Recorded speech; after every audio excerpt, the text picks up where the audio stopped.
L'Angle del Miramar, el programa de motor de Ràdio Mollet.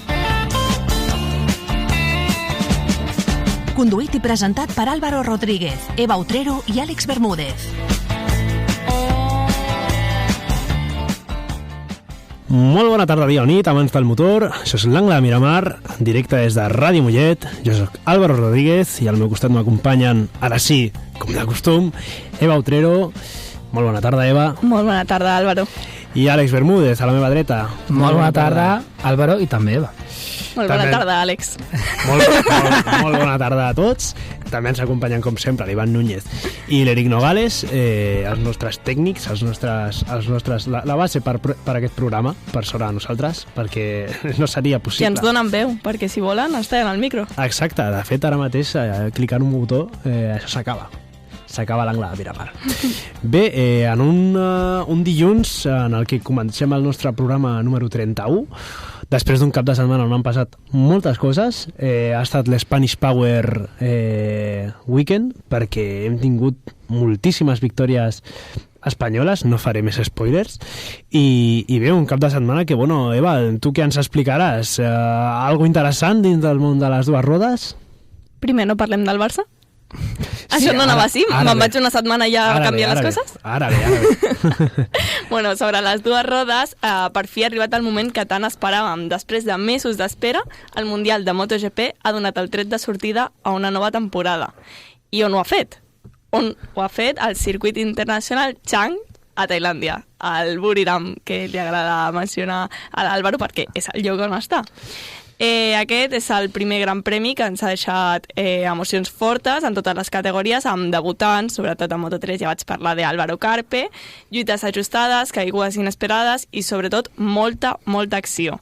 Moto3, Moto2 i MotoGP. A la meva secció en uns moments repassarem tot el que ens ha donat i com ha quedat aquest inici de temporada, perquè ja tenim una nova classificació i la primera de moltes. Ja tenim nous líders. Tenim nous líders. Bé, molt bona pinta el Mundial d'aquest any, en general. Bueno, sí. A la MotoGP sí, no pinta a ser el més emocionant dels últims anys. Ja entrarem més en el tema a la pròpia secció, però no té mala pinta, no té tan mala pinta com sembla que la té. Home, pot haver una lluita per la segona plaça. Sí. O sigui, ja ara ho parlarem, però jo ho veig bastant bé. Tu, Àlex, què ens has d'explicar així del món de les quatre rodes? Bé, doncs a les quatre rodes encara no hi haurà curses, però m'estan aquí fent senyes, i és que, clar, la nostra companya, la nostra magnífica Eva, s'ha tret el carnet de conduir. Sí, no? És la notícia sobre les quatre rodes. El món de les quatre rodes tenim molt perill. Aquesta setmana... Encara falto jo. Si no m'equivoco, aquesta setmana comença la Fórmula 1, veritat?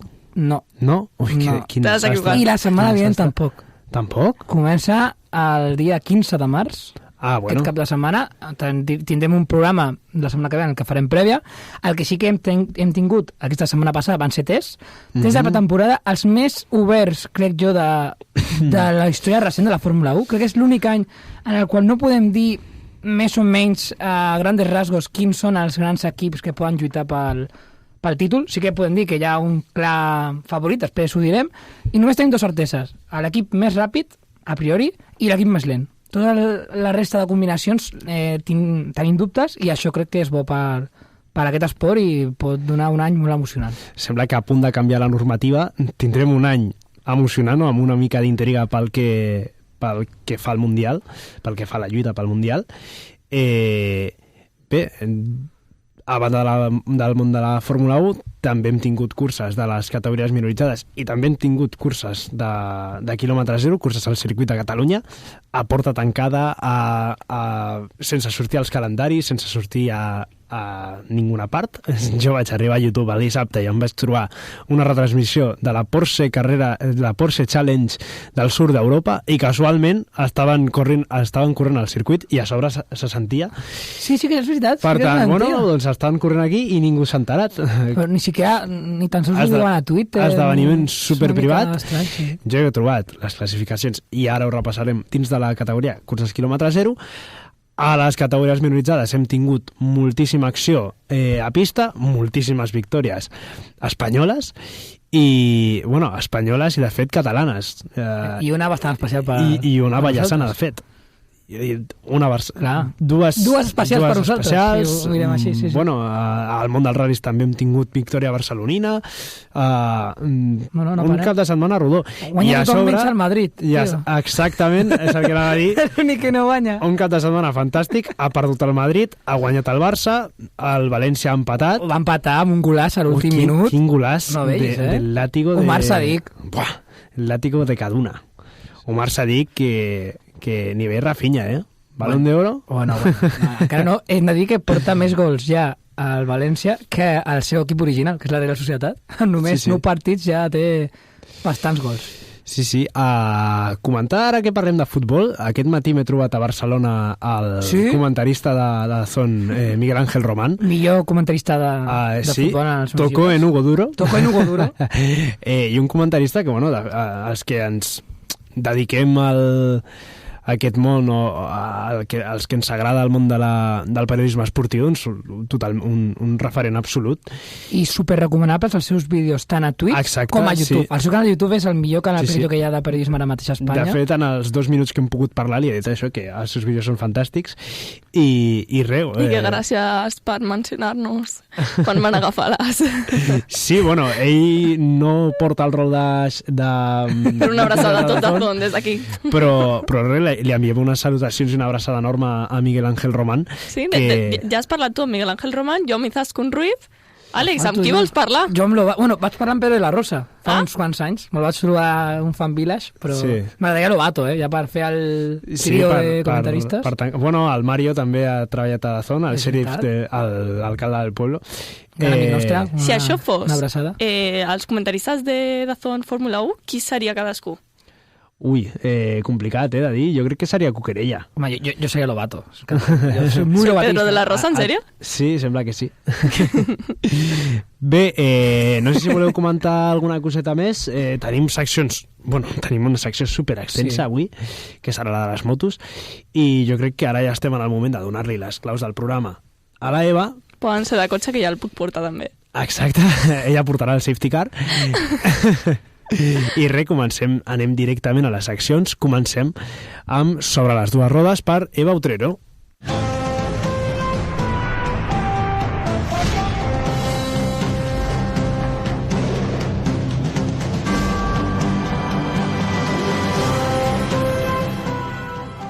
Doncs ja estem un altre cop a una nova temporada de MotoGP, una temporada que... Bueno, parlem de MotoGP, però dins del Mundial de MotoGP trobem les categories de Moto3, Moto2 i, òbviament, MotoGP. Començarem, com sempre, per la més petita. Dic com sempre, però ja fa molt de temps que no podia dir això. I és que a la categoria de Moto3 vam tenir un domini espanyol absolut. La classificació va estar renyida i, com a Moto3 sempre passa, de què serveix la classificació? Només per un simple tràmit, perquè després a la sortida vam veure com José Antonio Rueda sortia tercer, però ràpidament es va posar líder.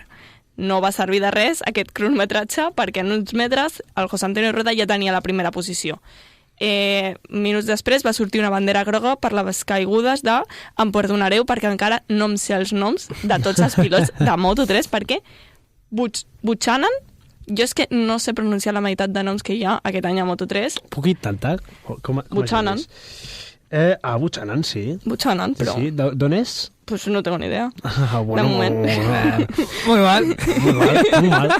Ho sento, va ser diumenge a les 6 del matí, no sé què més voleu. I, bueno, va ser la caiguda de Buchanan i de O'Shea. Així? O'Shea. O'Shea? No? És com irlandès, no? Així? Ni idea. Que porten el número 14 i el número 8. Ja anirem veient qui són aquests pilots.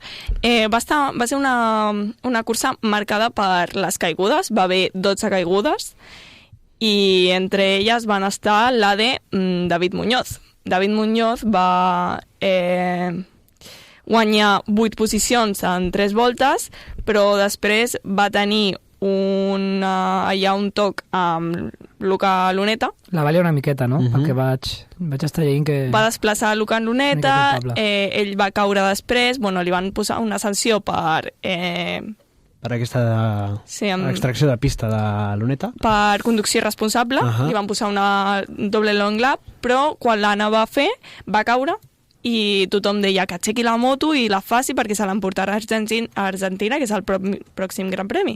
Però és que no estava la moto com per pujar-s'hi i bueno, s'emportarà aquesta sanció.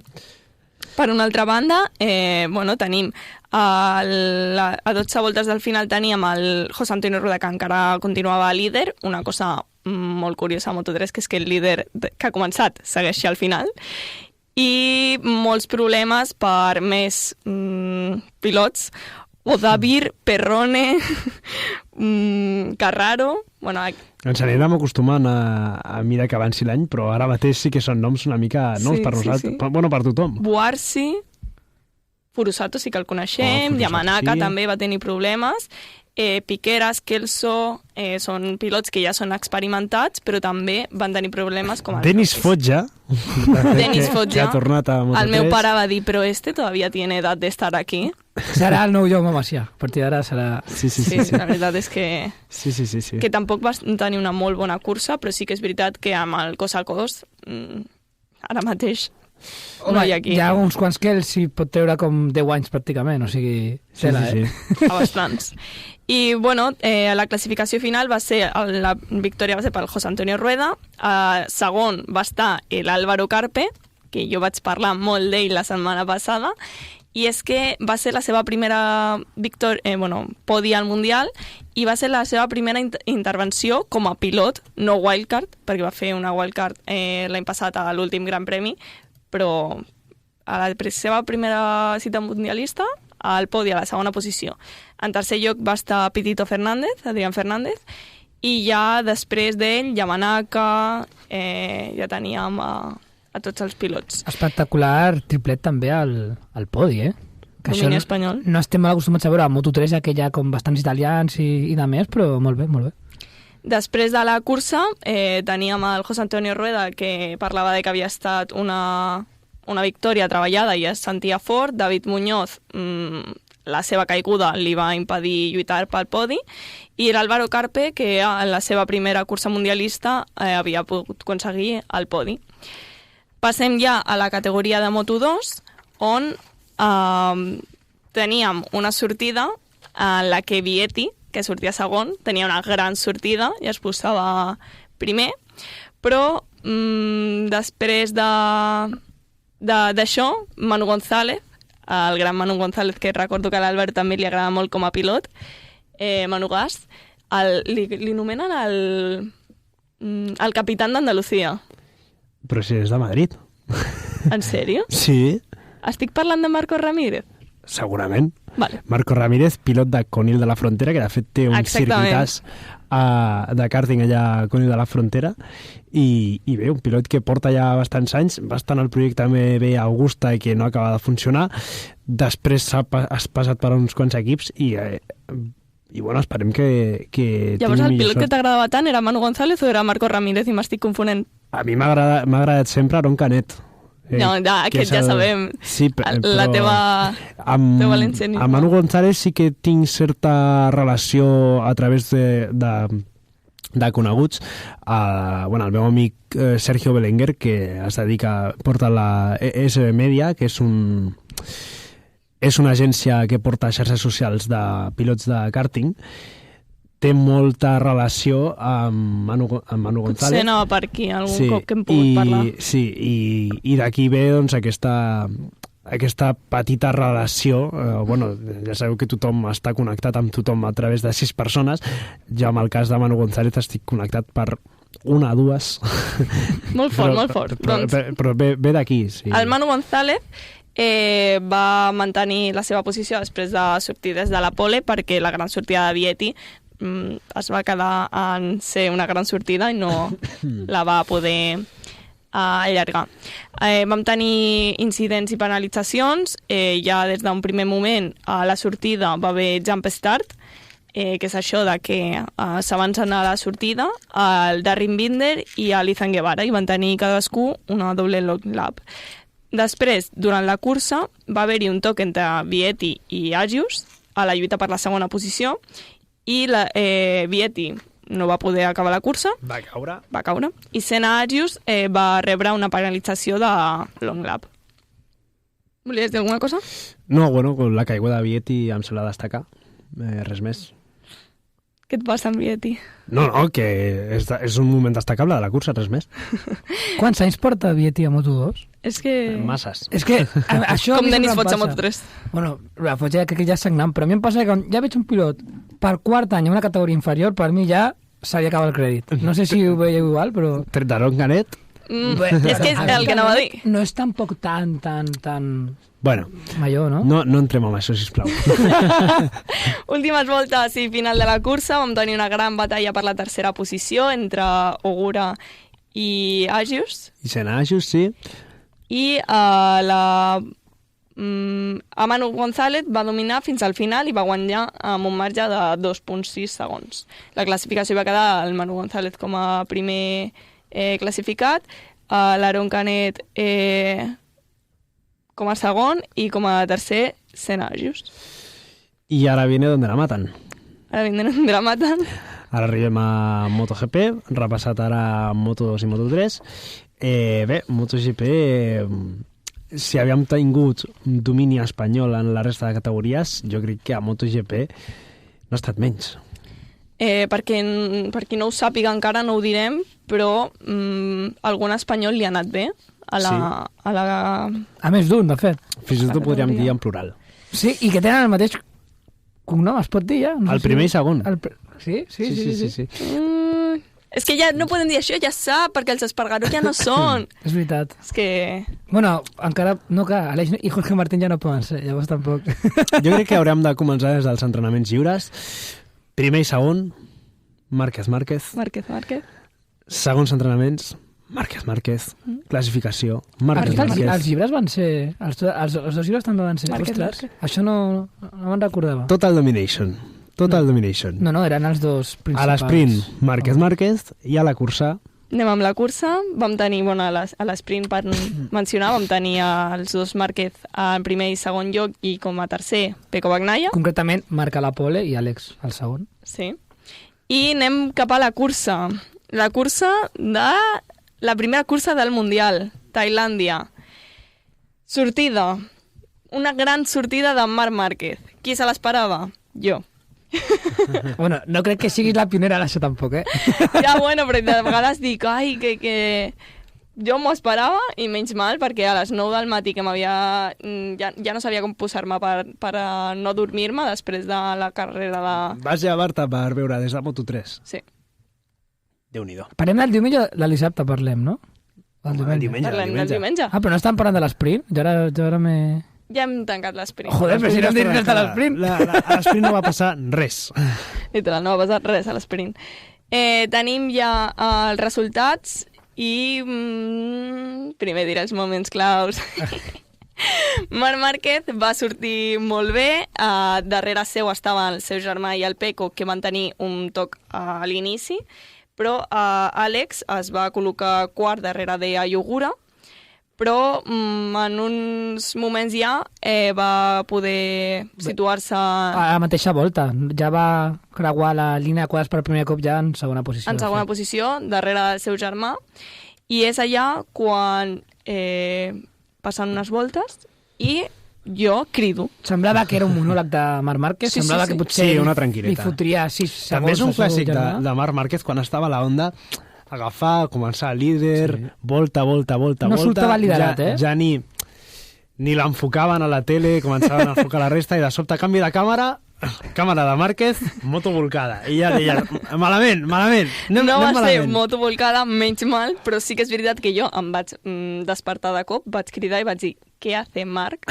Mirant cap endarrere, jo pensava, se li ha trencat el motor, no m'ho puc creure a la primera cursa. Però ja vaig veure que deixava passar el seu germà. I ja van començar tot això de per què el deixa passar...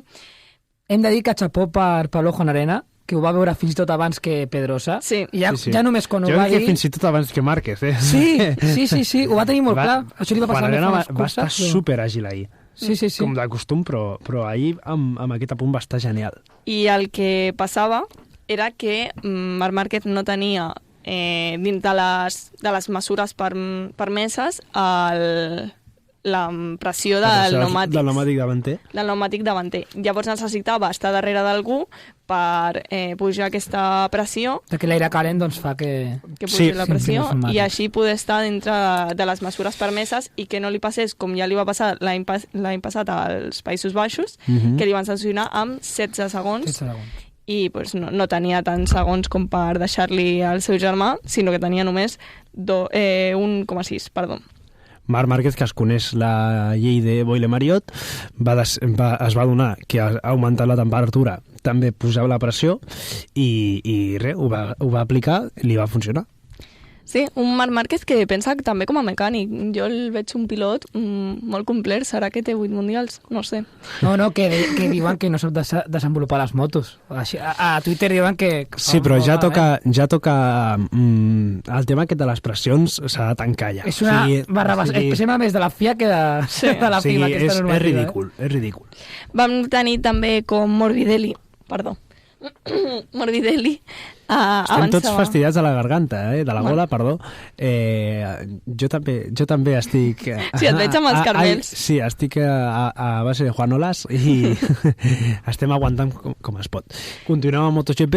Sí, Ayogura va fer una molt bona cursa, també destacar la seva sprint. Molt bon cap de setmana, en general. Aquí volia arribar jo. Per mi, el que ha fet Ayogura durant aquest cap de setmana demostra que Martín, en el moment que arribi, pot estar allà. I aquí és on trobo jo la xitxa i és una llàstima que encara que estigui lesionat i que es perdi aquest Gran Premi al d'Argentina, perquè si Ogura la primera vegada que puja a la Aprilia ha estat quart i ha quedat molt a prop de Pecco. Té companys, Ogura, que no han estat allà. Sí, però sembla que no està en Copa Ducati com altres anys. Exacte. També suposo pel fet que totes les Ducati són la mateixa moto, que ja ho vam parlar però potser ja la gent s'ha oblidat. No és casualitat que Alex Márquez sigui el segon, i és que la seva moto és igual que la del seu germà o que la de Pecco. igual. I es nota que no hi ha tanta diferència com potser fa uns anys. I que venia a parlar de Ogura, que encara que es mantenia ja a la quarta posició, Morbidelli el va avançar i es va quedar a la 5ª posició. Vam tenir una lluita molt intensa a falta de 5 voltes entre Pecco i ja va agafar els Márquez, i va ser allà quan a 4 voltes que quedaven pel final, Marc va passar el seu germà a la corba 12 i tal com el va passar se'n va anar. Va ser brutal. O sigui, va jugar, jo suposo, jugar no és la paraula, però va jugar amb ell i amb Pecco potser com va voler. O sigui, al moment que va... Sí. I Àlex va patir moltíssim pels seus pneumàtics, que era el que li hagués passat també a Marc si hagués estat al davant, i va perdre terreny. Com va quedar la classificació? Marc se'n va emportar la victòria, Marc Márquez primer, Àlex Márquez segon, els dos Márquez alenta a la primera i la segona posició, i tercer Pecco Bagnaia. Després d'ells, Morbidelli, Ayogura, Bezzecchi, els tenim tots al darrere. Disculpa aquest tall, en relació al que comentava Àlex sobre aquest any sembla que no serà tan Copa Ducati, primer jo crec, i segurament ho anava a comentar l'Eva ara,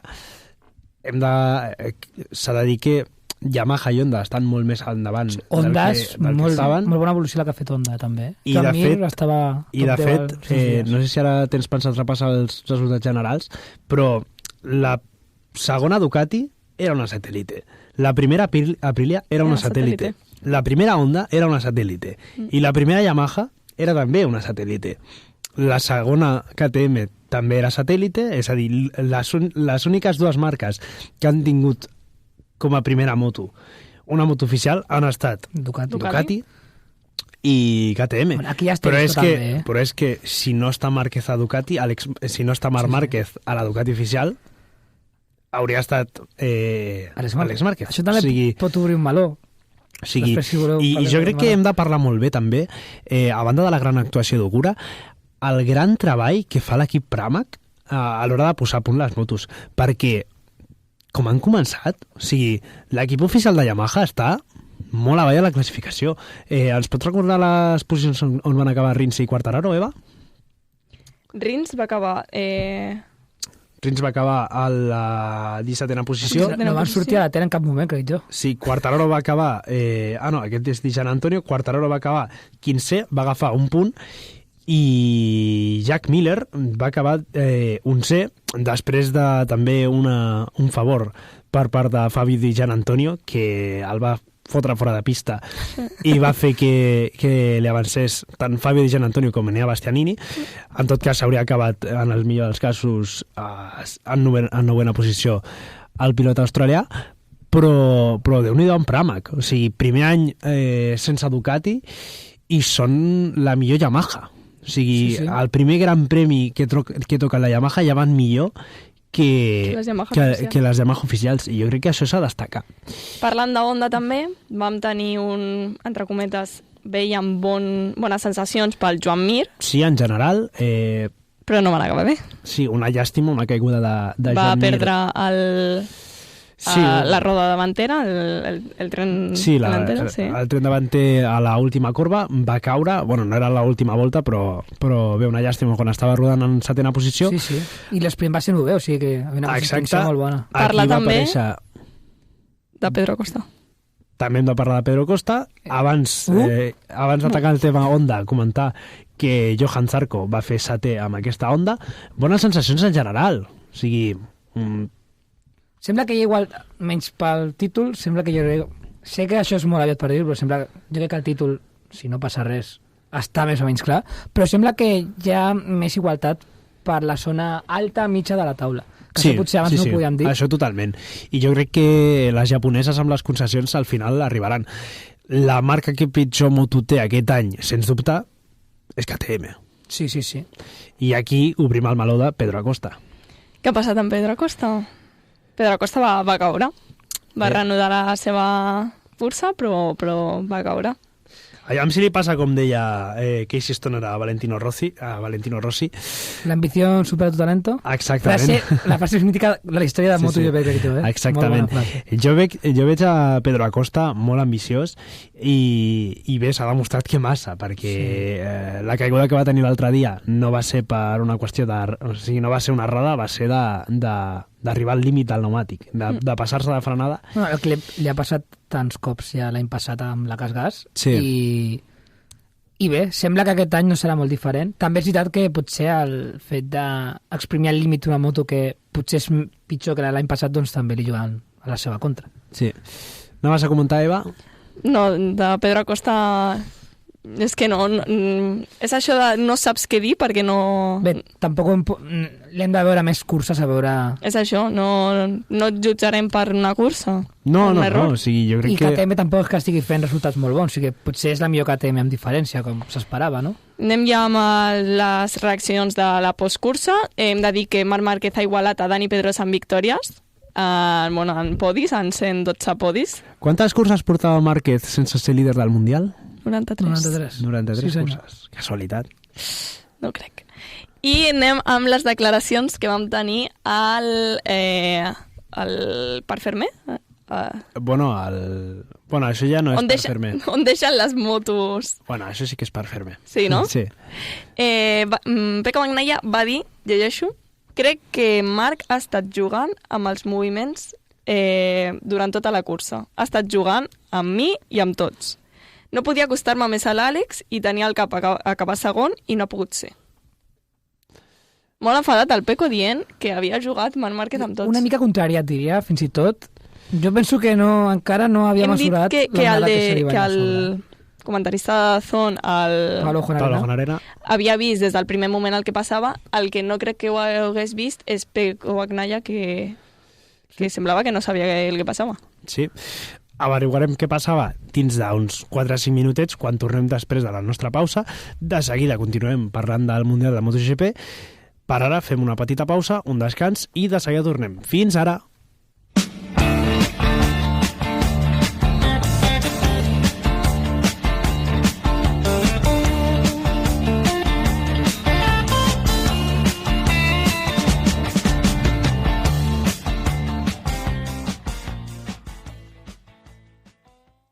Cocodril Club. Si t'agrada la bona música dels anys 60, 70, 80, escolta Ràdio Mollet Els dilluns al vespre de 9 a 11 i els diumenges a la tarda de 5 a 7. És el temps del Cocodril Club, tot un clàssic de la ràdio. Recorda, dilluns de 21 a 23 hores, diumenges de 17 a 19, a Ràdio Mollet, 96.3 FM. Cocodril Club, el programa revival de l'Albert Malla. Hasta luego, cocodrilo. No pasaste de caimán. Hasta luego, cocodrilo. Ruta 66, un programa de rock amb els èxits d'ahir, d'avui i de sempre. Novetats discogràfiques, clàssics, versions, concerts, l'artista de la setmana, música d'arrel americana i els grans de la història. Ruta 66, a Ràdio Mollet, el dilluns a les 11 de la nit i en redifusió diumenge a les 8 del matí. Stroboscope, programa on la música francesa és la protagonista. Stroboscope, cada setmana a la sintonia de Ràdio Mollet, conduït i presentat per Carles Estrada. Stroboscope, dimarts a les 6 de la tarda i si no l'has pogut escoltar, en redifusió el diumenge a les 3 de la tarda.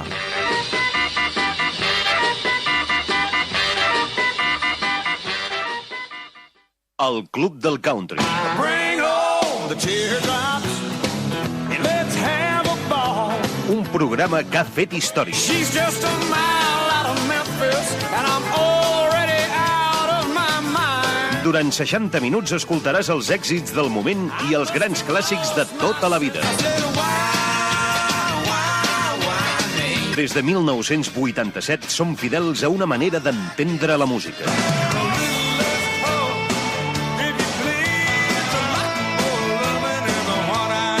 El Club del Country, presentat i dirigit per Rafael Corbí. Dimarts a les 11 de la nit al 96.3 de la FM.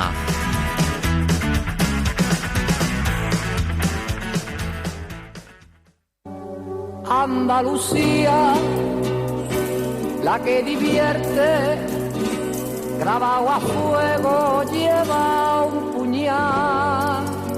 Si te gusta recordar las cosas de tu tierra, sintoniza el 96.3 de la FM en Radio Mollet. Y escucha el programa Así es Andalucía, que se emite cada miércoles de 7 a 8 de la tarde, en el que podrás sentir algo diferente. No te lo pierdas. De rubio trigo y limpia sal, tienes la pena de tus poetas, los que murieron y morirán.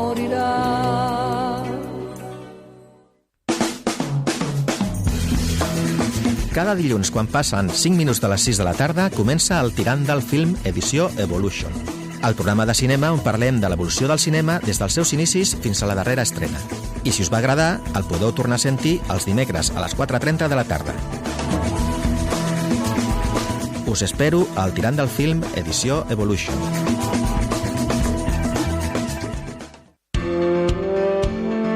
Esteu escoltant Ràdio Mollet.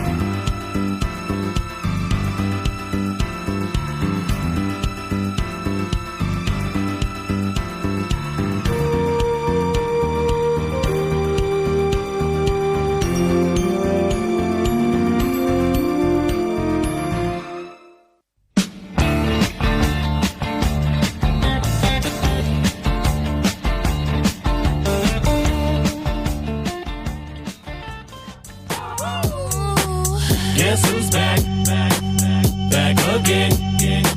Shady's back. Tell a friend.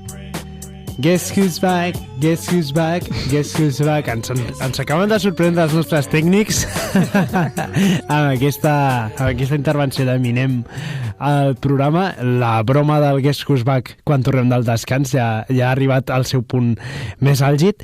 I bé, doncs adivineu qui ha tornat. Estem de tornada a l'angle de Miramar. Hem d'acabar amb la secció de les motos. Ens estava comentant la Eva les qui ha reaccions. tornat al seu punt més àlgid, que ha estat el Marc Márquez. El número 93 de la categoria reina és el que 93 grans premis després, hem dit. Sí, torna a ser líder del Torna Mundial. a ser líder del Mundial i s'emocionava molt a la reacció després de la cursa, amb el postpodi, amb la Izaskun Ruiz de Dazón. Deia que estava molt emocionat perquè per ell sempre el primer ha estat la família. Parlava del seu avi, de com veuria això el seu avi des del cel, perquè, clar, no ho havia fet mai, això d'estar ningú a la història de les curses de MotoGP. Mai havien estat dos germans, primer i segon, en un podi.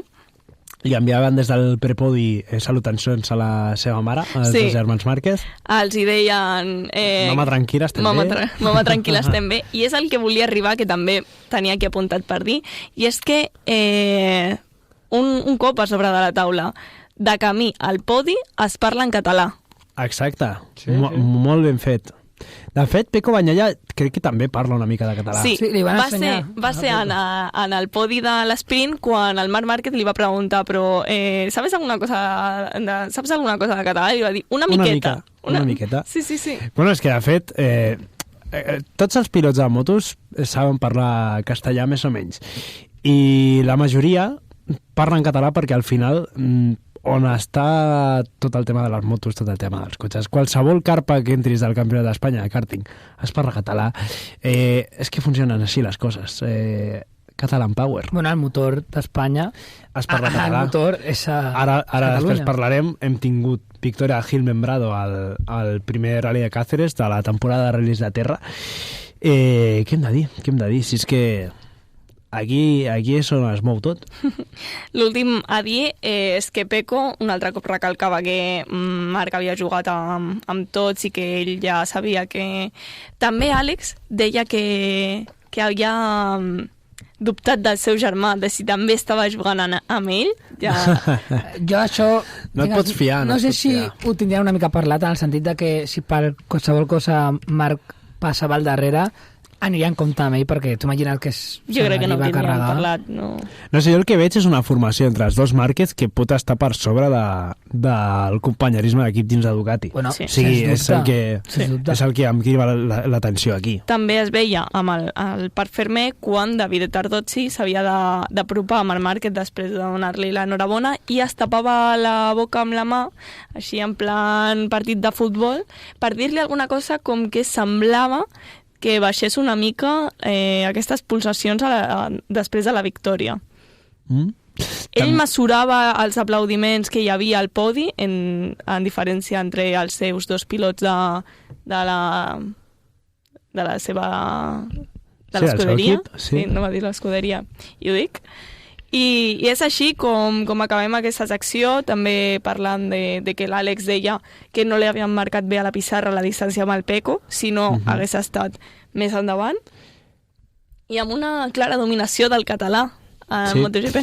Vull comentar també que a Gigi Dalinya li van fer un piquito a la moto de Marc Márquez després de la victòria, precisament el número 93, i jo crec que aquí acabem amb les motos. Ja està bé. Venia molt nerviosa perquè vaig gaudir tant. Ja es trobaven a faltar les motos. Sí. Trobem també a faltar Martín, que jo crec que quan torni amb aquesta Aprilia, que li ha anat també a augura, pot estar ben a dalt i pot donar joc al Mundial. No ho sabrem fins després del Gran Premi d'Argentina, almenys després del Gran Premi d'Argentina, fins a la tercera cursa. I bé, amb això acabem la secció de sobre les dues rodes. I ràpidament, perquè ja se'ns comença a menjar el temps, passem amb la secció de l'Àlex Bermúdez, passem a la Fórmula Sprint.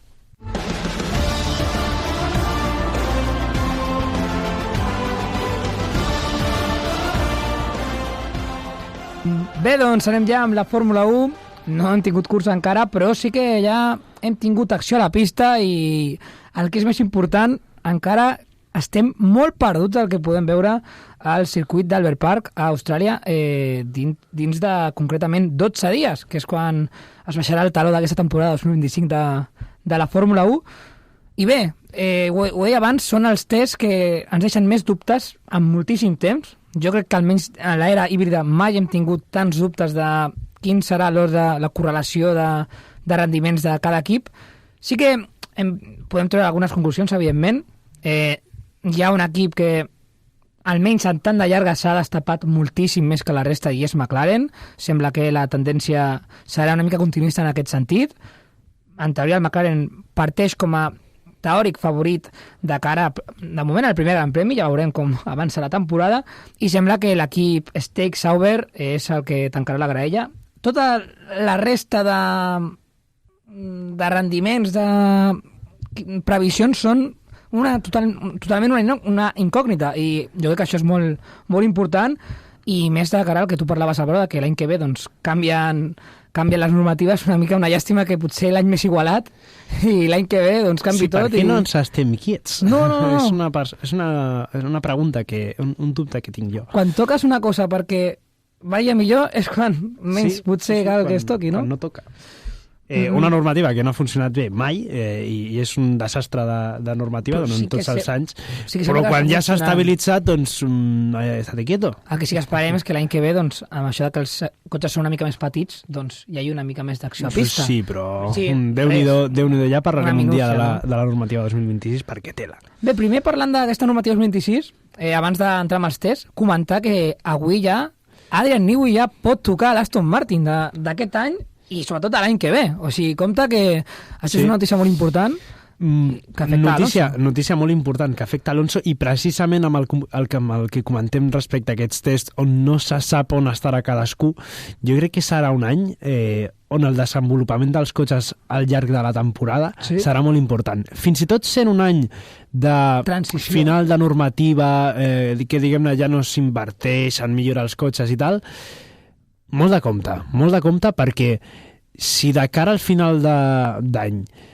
tens a un geni com Adrian Newey a l'equip que et pot fer millorar el cotxe lo justet per estar al davant, no és tan descabellat pensar, ja no tant l'any que ve, fins i tot en aquest propi any, que fins i tot puguem tenir una lluita pel Mundial on Aston Martin estigui allà ficada. O sigui, dependrà molt de com comença el Mundial. Jo crec que aquí t'has passat 3 pobles. Dependrà molt de com comença el Mundial, però tenir Adrian Newey de cara a aquest desenvolupament del cotxe al llarg de l'any serà molt determinant per Aston Martin i pel Mundial en general. Dependrà de com comencin. Jo tinc prou confiances en que anirà bé l'Aston Martin, però molt interessant aquest punt de tenir a Adrian Newey a l'equip. Sí, ara parlarem d'aquest punt inicial del que parteix Aston Martin a la resta d'equips. Sí que comentar que pot ser important, que és que Aston Martin s'ha guarat de moment totes les hores del túnel de vent, ja que ara, precisament, me contava l'altre dia a Dazón Pedro de la Rosa que ara és quan, ja que recordem que Aston Martin anava a estrenar un túnel de vent propi a la seva fàbrica, abans usava el de Toyota, doncs ara usaran ja el seu i veurem que... De Toyota, no? Sí, de Toyota és el famós túnel de vent que ha fet servir tothom, perquè era un túnel de vent fantàstic. I tenen 30 hores de túnel de vent que els pot ajudar de cara a aquesta temporada i també de la temporada que ve. Bé, parlar també, abans de tancar el tema Aston Martin, que, bueno, el tema cotxe l'any que ve, que Adrian Newey suposadament, segons Sky Sports, espero que això van comentar una transmissió dels tests de pretemporada, que és que el propi Adrian Newey ha demanat al seu equip i a Lawrence Stroll tenir un joc en el qual dormir dins de la fàbrica, i és que es veu que es vol implicar al màxim en aquesta construcció del cotxe l'any que ve i la millora del cotxe d'aquest any, i això doncs pot ser un bon símptoma de que potser els resultats es veuran aviat, no? Una explotació consentida en aquest camp. També dic que s'embolsa una bona quantitat de milions, potser... Sí, val la pena, li compensa. Parlant també d'Aston Martin, ja comencem de cara als tests, una cosa que potser juga en la seva compte és que són l'equip que menys voltes ha completat aquests tests de temporada, amb 306. Sí, problemes amb la planificació de pilots, horaris i de més. L'últim dia va ser dantesc. Sí, un desastre, però bueno, coses que es poden donar. Sort que encara van poder rodar. Bueno, Lance Stroll no estava en condicions. El que va fer Stroll que no val per res, i el pobre Alonso va agafar el cotxe allà quan ja estava quasi de vacances, el va agafar una horeta, va fer una sessió, una tanda molt consistent, amb 3 voltes clavades, en 3 mil·lèsimes. La tanda llarga de l'Aston Martin té bona pinta. No és tan dolenta com potser el que se podia esperar, sobretot veient les poques tandes curtes que es van fer. Però bé, tampoc és que no es poden extreure moltes conclusions, Sí, és difícil. L'equip més ràpid ha estat Williams? Williams? Sí, comentar que a la el global dels temps, el líder és Carlos Sainz. El temps més ràpid de totes les sessions és Carlos Sainz amb un 1.29.3 i segon Hamilton amb un 1.29.37, o sigui, en la mateixa dècima. Però bé, són resultats que sí que hem de dir que comparant amb les tandes llargues que s'han vist, sí que sembla que almenys en quant a ritme de cursa doncs no serà així, però potser aquests cotxes a la classificació doncs, estan més igualats respecte al McLaren, que és el que marca una mica els temps en quant a les tandes de cursa. Comentar també que els sectors més ràpids de cada cotxe, l'únic que no és de Williams és de McLaren, també podem tenir una pisteta allà al sector 2. Molt sorprenent, és que no m'acabo de fer la idea de que el Williams pugui estar dalt. Sembla que serà el cinquè cotxe, o sigui que sí. La part mitja de la classe mitja la comandarà Williams. Sainz sembla que ha encertat escollint l'equip dintre de les seves possibilitats i sembla també que l'Alpine estarà allà, ja que en quant a temps de classificació doncs són el sisè cotxe en cada sector i això demostra que, i és veritat que l'Alpine també va fer bastants tandes de classificació, que poden estar allà. I Aston Martin doncs, és l'incògnita, ja que alguns sectors rindeixen més, també és veritat que han fet poques tandes de classificació, no podem saber, no? És una mica... Bé, ara hem parlat del que ha passat als tests, del que no podem parlar és del que no ha passat perquè ha passat de tot. Sí. Hem tingut autobusos a pista, hem tingut vidres trencats a pista, hem tingut quads, hem tingut apagons, hem tingut pluja. Sí? A veure, sabeu on no ha plogut? A Barcelona, a Montmeló, no ha plogut durant aquests dies. De fet, la Fórmula 2 no ha agafat gens de pluja. Sí. Una miqueta de plogim, però després de les sessions, o sigui, res, per netejar la pista, o sigui, ja estava programat d'aquesta manera.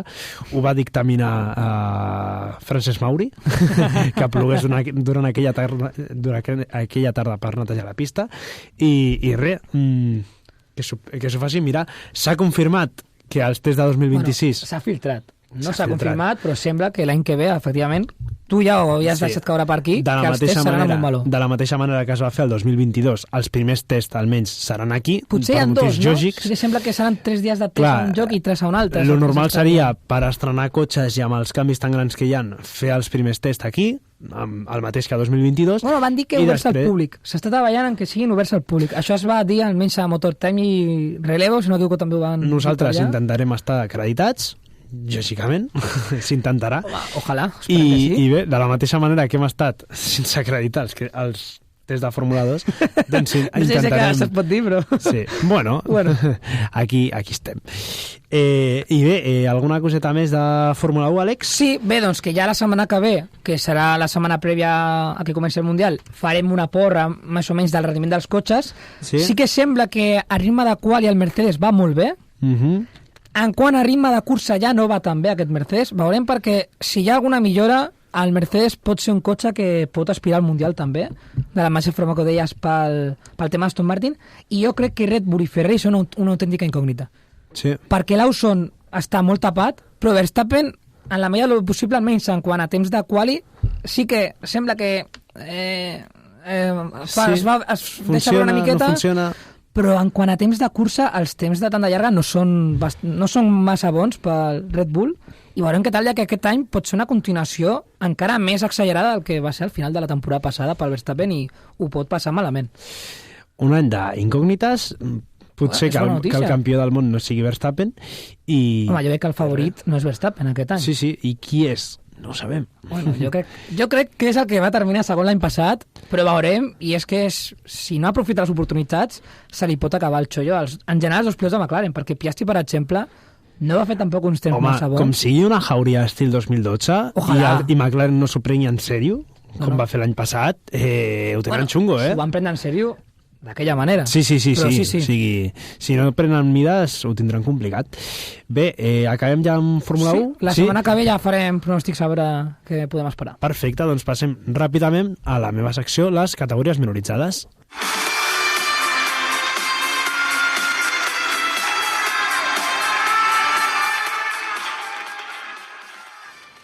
Bé, a les categories minoritzades hem tingut un cap de setmana supercomplet i les victòries han estat per on han participat els pilots espanyols i concretament, més concretament pilots catalans, fins i tot en alguns casos més concretament pilots ballassans. Bé, començant pel divendres, i dic divendres perquè per motius del Ramadan, el Campionat del Món de Resistència va començar un divendres, cosa realment estranya, estranya, novedosa. Va començar el Campionat del Món de Resistència als 1.812 quilòmetres de Qatar. Campionat del Món de Resistència on tenim 3 representants molt importants: Miquel Molina al Ferrari número 50, Àlex Riveras a l'Aston Martin Valkyrie número 009 i Dani Juncadella al Corvette de TF Sports a la categoria LMGT3 amb el número 33. Casualitat? No lo crec. I bé, on tenim molta representació catalana i on, de fet, en aquesta primera ronda del Mundial hem tingut victòries molt catalanes. A la categoria Hypercar, Ferrari va fer un triplet al podi amb una victòria del Ferrari número 50 conduït per Antonio Foco, Niklas Nielsen i Miquel Molina, i a la categoria de GTs del WEC els pilots que van guanyar portaven un Corvette groc amb el número 33 i els seus pilots són Ben Keating, Johnny Edgar i Dani Juncadella. Així és, ja ens va dir que aquest any el Mundial de Resistència era el seu objectiu principal i aquí el tenim, líder del mateix després de la primera cursa, i quina manera de guanyar. L'equip TF Sport va fer una estratègia que els va deixar la primera posició durant els últims 30 minuts després d'una aturada de boxes d'un dels BMW del team VRT.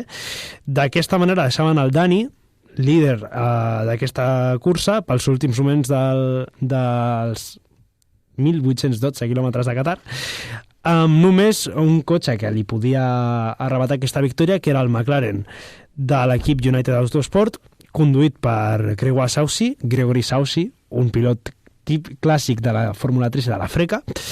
En Dani va fer una defensa brutal, els atacs de Saucy eren constants, o sigui, cada vegada que els doblaven estava tota l'estona sobre del Dani, i finalment el Dani va aguantar i es va emportar una victòria que és tot una demostració d'intencions i que és una victòria molt, molt, molt important en l'inici d'aquest campionat de resistència. Enhorabona a l'equip TF Sport i en especial al nostre Dani Juncadella, que li enviem una abraçada tremenda des d'aquí per aquesta victòria. I bé, a comentar també que a Ferrari també va haver-hi una mica de drama, va haver-hi una lluita entre el 83 de F Corse contra el número 51, que és oficial, per la segona posició, que ens va donar també una mica d'espurnes a les últimes voltes de la cursa. Teníem lluites tant als Hypercars com als GT3, i bé, una carrera bastant entretinguda del WEC. En qualsevol cas, doble victòria espanyola al WEC, doble victòria catalana al WEC, doble liderat del Campionat del Món de Resistència català al WEC.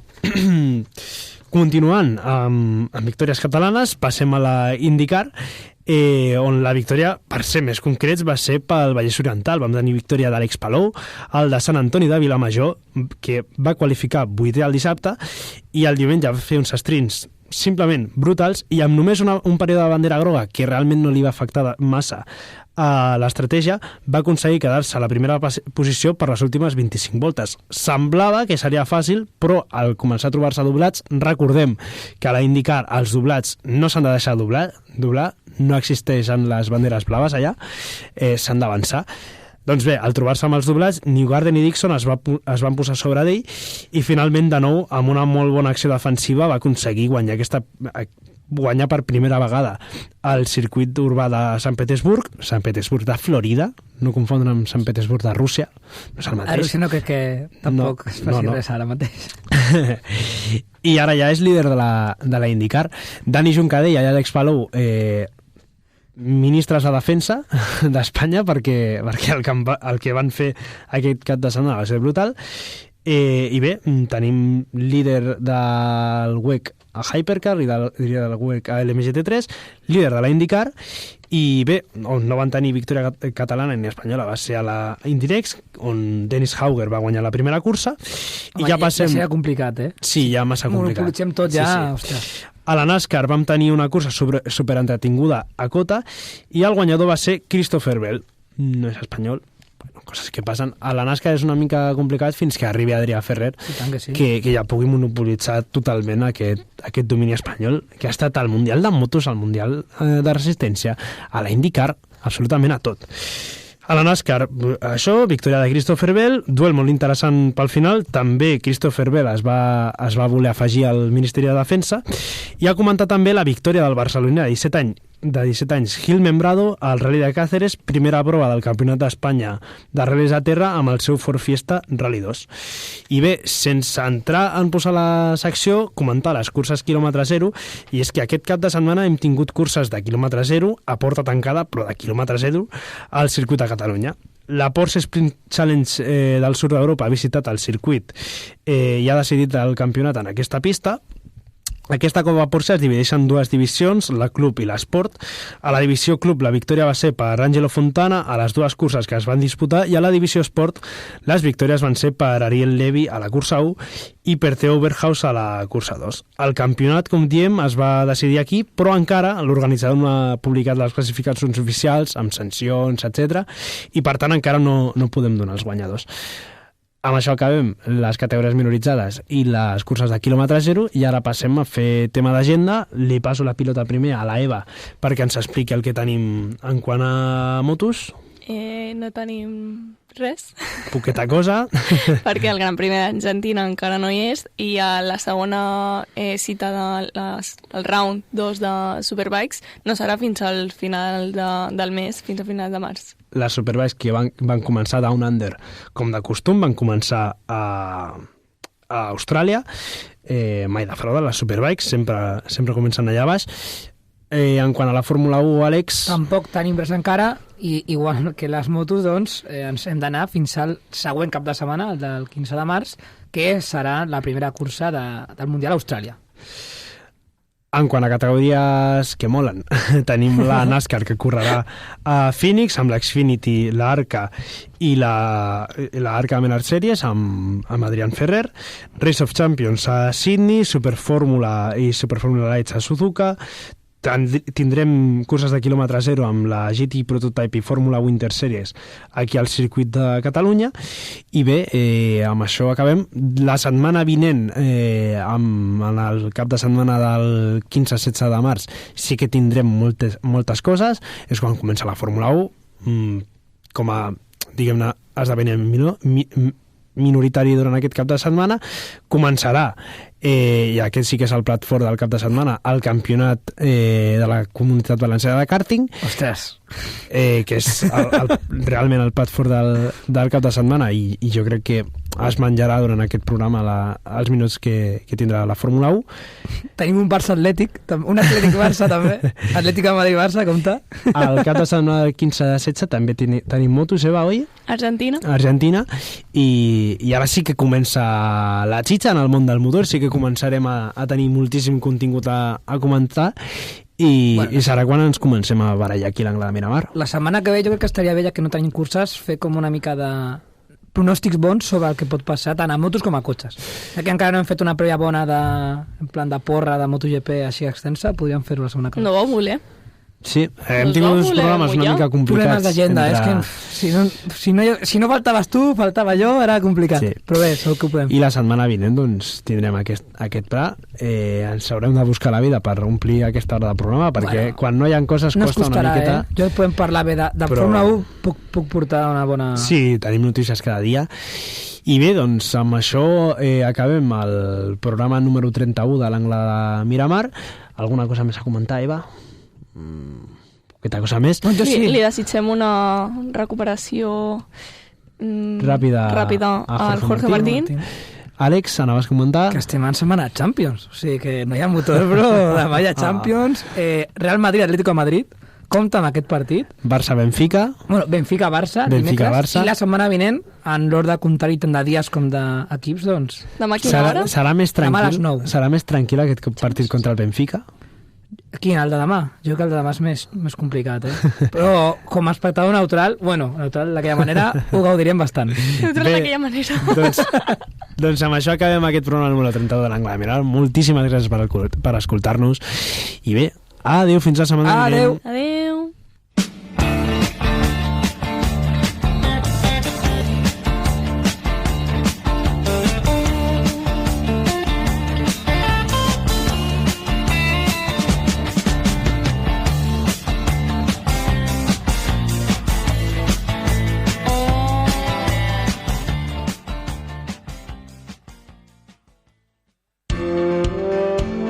Esteu escoltant Ràdio Mollet.